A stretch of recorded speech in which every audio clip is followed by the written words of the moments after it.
What do you think you accomplished out there today? Well, one thing we didn't accomplish out there today was we had too many penalties out there today. You know, with the ones, and I try to track everything with the ones. The ones took 69 snaps today. 69 snaps, which is about 10 shy of a game. And we had 10 penalties out there. And last year we were number 2 in the country with 4. So, you know, it's always important to get these. This is the first Saturday we've had the officials out here. We've had them one time in a practice, but this is the first scrimmage situation we had them. And so, like last year, we got to come back in here and get them back in here and make more of an emphasis to clean up all the silly penalties, because the silly penalties are what get you off schedule. Throughout the day, the offense came out and first move-it periods couldn't function because it was first down and 15 continually because of silly offsides penalties. Once they rectified that, then they were able to move the ball well in the back end move-it periods, and the goal line periods, and the coming out periods, and in the third down periods. But in the first series, the first move-it series plurally, every play started with a penalty. So there's a lot of great things that took place today, a lot of great individual efforts, a lot of good, positive, good stuff, learning stuff. Kept guys healthy, but the penalties were a great way. It's a great Saturday to learn that penalties will even things out in a hurry. Is that why you turned off the music? No, the sound, no. Actually, no. I just sit when we go to situations. Sometimes when I went into situations, I noticed it wasn't going. But we try to mix that during the day, you know, because not every game is an away game. Right. So, you know, we just try to have a good mixture of crowd noise every day. We've done that from day one. It should not affect us.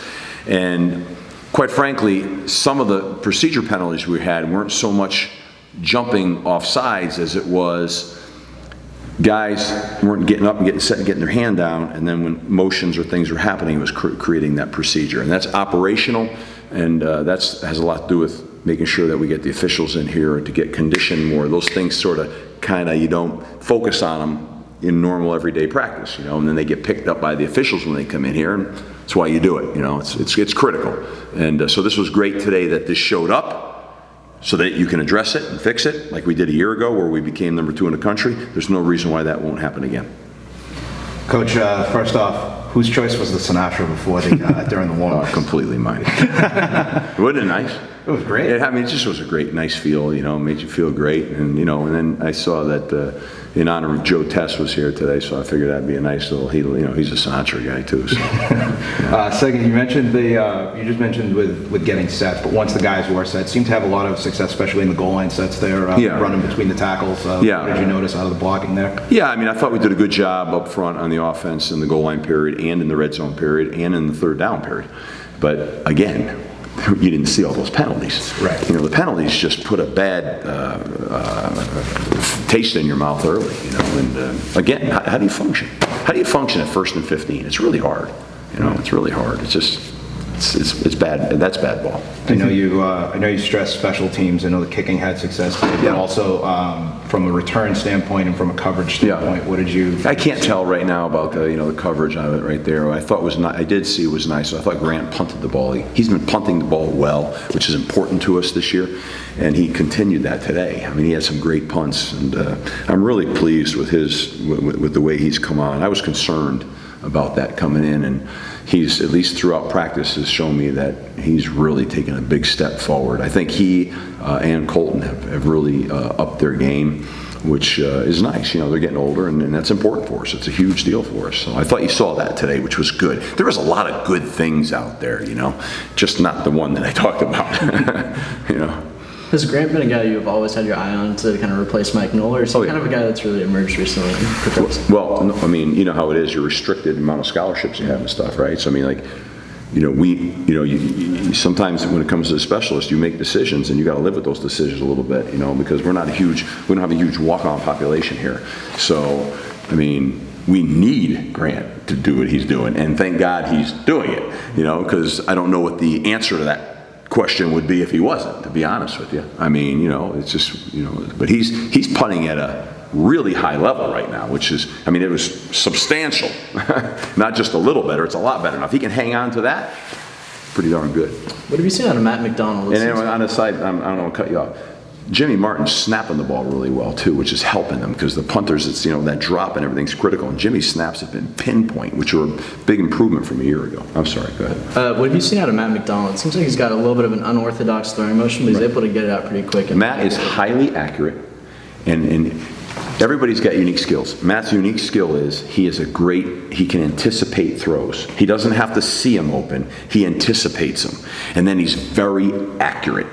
Okay, that's what his special uniqueness is. And quite frankly, that part right there, that might be as good as I've ever seen. And I've been around some good quarterbacks, but that's as good as maybe I've ever seen that I've been a part coaching. His be able to see it, anticipate it, and be accurate with it.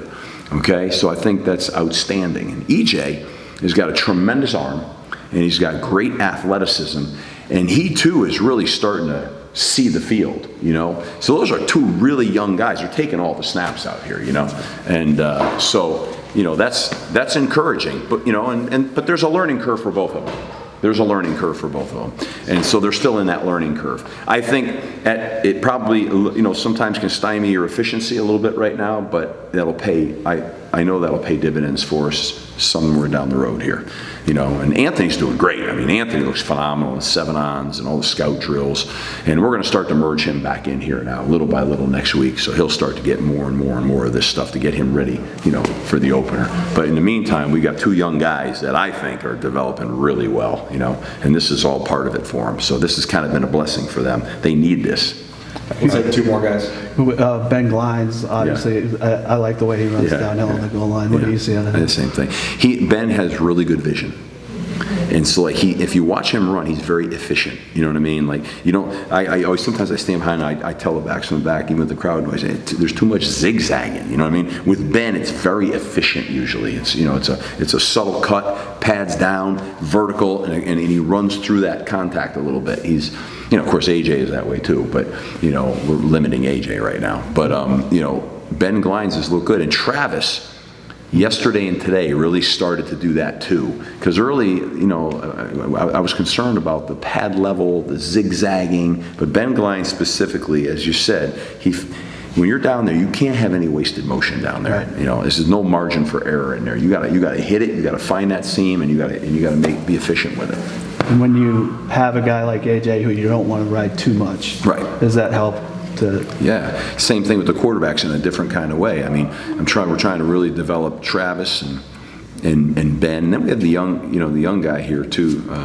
David wasn't here today. He had a death in his family, so he wasn't here today. David Bailey, but he's really coming on. He's like AJ, man. He is really hard for guys to get on the ground, but he wasn't here today, so. That was unfortunate situation that happened with his family, so he had to be there. So, it's good to get these backs, all this great work.